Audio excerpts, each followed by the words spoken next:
আল্লাহ রাসূল সাল্লাল্লাহু আলাইহি ওয়াসাল্লাম হাদিসের মধ্যে বলছেন, মান কাযামা গায়যান ওয়া হুয়া কাদিরুন আলা ইউনফিযাহু, যে ব্যক্তি তার রাগকে বাস্তবায়ন করার ক্ষমতা থাকা সত্ত্বেও সে দমন করলো, ক্ষমতা থাকা সত্ত্বেও, কারণ অনেক সময় হয়তো প্রতিশোধ গ্রহণের ক্ষমতা থাকে না, অনেক সময় কেউ আপনার সাথে খারাপ আচরণ করেছে, আপনি তার সাথে খারাপ আচরণ করার সক্ষমতা আপনার মধ্যে নেই,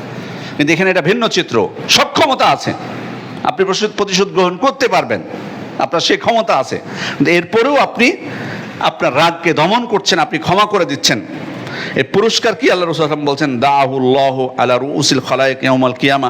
আল্লাহ তাআলা কিয়ামতের দিন সমস্ত মানুষের সামনে তাকে ডাক দিবেন,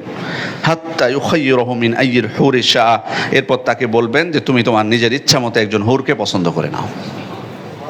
সম্মানিত উপস্থিতি, এভাবে আল্লাহ তাআলা যারা রাগকে দমন করবে, সংবরণ করবে, তাদের জন্য পুরস্কার ঘোষণা করেছেন।